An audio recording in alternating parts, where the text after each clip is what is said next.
Hier, près de 800 000 Français ont défilé à l'occasion du 1er mai.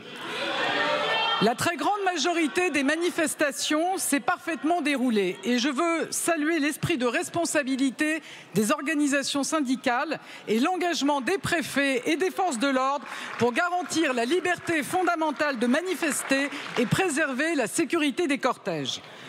Dans plusieurs grandes villes, notamment Paris, Lyon ou Nantes, comme cela avait déjà été le cas lors de précédentes manifestations, des groupes violents se sont mêlés à des cortèges pacifiques. Ces groupes n'ont qu'un objectif, s'en prendre aux forces de l'ordre, créer le désordre et le chaos. Mesdames et messieurs les députés, cette violence est intolérable et nous devons tous, responsables publics, la condamner avec la plus grande fermeté. Elle est intolérable car elle instrumentalise le droit de manifester et qu'elle éclipse les idées. Elle est intolérable car elle crée des dommages importants dans l'espace public. Je pense aux commerçants, aux artisans, aux entreprises, aux particuliers, aux maires qui, hier soir ou ce matin, ont découvert de lourds dégâts sur leurs vitrines, leurs véhicules, leur mobilier urbain. Des individus violents se sont même introduits dans les domiciles personnels de certains députés. C'est inacceptable et je veux leur dire toute ma solidarité.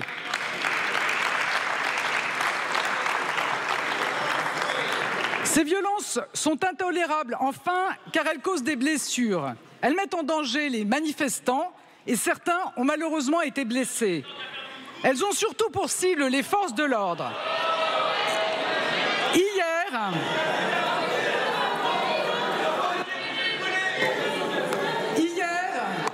plus de 400 policiers et...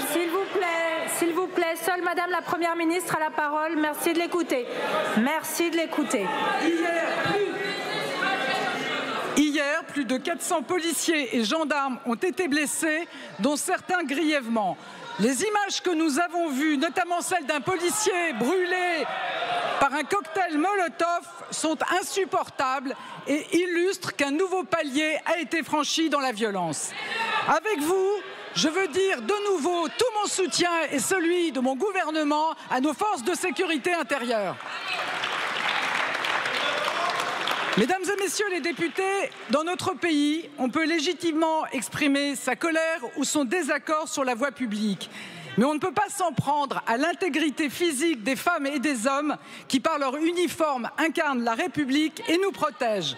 Je veux le redire ici, les auteurs de ces exactions seront identifiés et traduits en justice. Je vous remercie. Je vous remercie, Madame la Première ministre. La parole est à Voilà donc pour cette intervention de Laurent Marcangeli et la réponse évidemment d'Elisabeth Borne. Nous en rejoint également Damien Fleureau du service politique de TF1 LCI. Damien, ils ont l'air d'être parfaitement d'accord sur le constat, les violences sont inacceptables. Oui, effectivement, c'est vrai que c'était une question assez simple pour la Première ministre, même si Laurent Marcangeli restera peut-être sur sa faim. Comment limiter ces risques, demande-t-il à la chef du gouvernement. On n'a pas beaucoup de réponses de la part d'Elisabeth Borne, en tous les cas à ce stade, même s'il est bien normal que la Première ministre dénonce ces violences intolérables, reprenne le nombre de forces de l'ordre blessées hier. Fasse la part des choses toutefois entre ces Français qui ont manifesté très majoritairement, presque exclusivement pacifiquement, avec une poignée de casseurs dans certaines villes, Paris, Lyon ou Nantes, encore une fois, mais finalement peu de solutions, hormis le fait de dire que ceux qui seront identifiés peut-être par les drones qui ont été utilisés dans certaines villes, notamment par les forces de l'ordre, seront poursuivis, traînés devant la justice. Mais finalement, on reste un peu sur notre faim. Valérie Nataf, on a quand même entendu la Première ministre mettre quasiment sur le même plan ces violences contre les policiers et les manifestations dans la rue, comme si finalement elle renvoyait un petit peu la responsabilité à certains syndicats ou à l'opposition. Ça n'a pas été très clairement dit, en tout cas le distinguo n'a pas été clairement fait entre les Black Blocs et les manifestants. La parole a été un petit peu confuse. Je ne l'ai pas entendu comme vous, pour dire la vérité. Moi, ce que j'ai surtout remarqué, c'est l'Assemblée debout pour saluer les blessés parmi les forces de l'ordre, et notamment celui qui a été brûlé grièvement par un cocktail Molotov. Et la dernière partie de la question un peu rageuse, et on le comprend de Laurent Marcangeli, c'est étonnant que certains dans l'hémicycle ne se soient pas levés pour rendre hommage aux forces de l'ordre blessées hier dans l'exercice de leurs fonctions. Donc, peut-être ai-je pas tout à fait entendu ce que vous... Moi, ce qui m'a fait tiquer, c'est cette formulation en disant on peut manifester, on peut exprimer sa colère. En revanche, les manifestations, les violences, elles ne sont pas acceptables. Oui, mais ça met quand même un peu ça sur le même plan. En même temps, elle salue l'esprit de responsabilité des organisations syndicales. Donc, moi, j'ai pas entendu la même chose que vous, mais simplement, on le voit bien, il y a une stratégie du point de vue du gouvernement qui consiste à dire, comme dans la formule célèbre qui avait valu un prix de l'humour politique à Dominique de Villepin, j'entends les gens qui manifestent et j'entends aussi ceux qui ne manifestent pas. Je crois qu'on est un peu dans la même veine.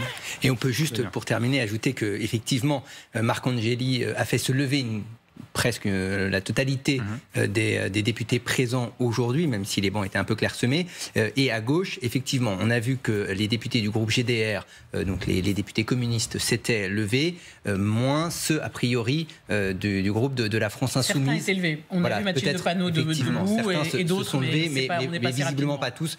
La réalisation de l'Assemblée ne nous a pas permis de bien voir cette image à ce moment-là. Mais il y avait effectivement cette volonté du député Laurent Marcangeli, du président du groupe Horizon, le parti d'Édouard Philippe, de montrer aussi à l'image cette stratégie qui n'est pas tout à fait la même peut-être au sein de la NUPES vis-à-vis de ces violences contre les forces de l'ordre.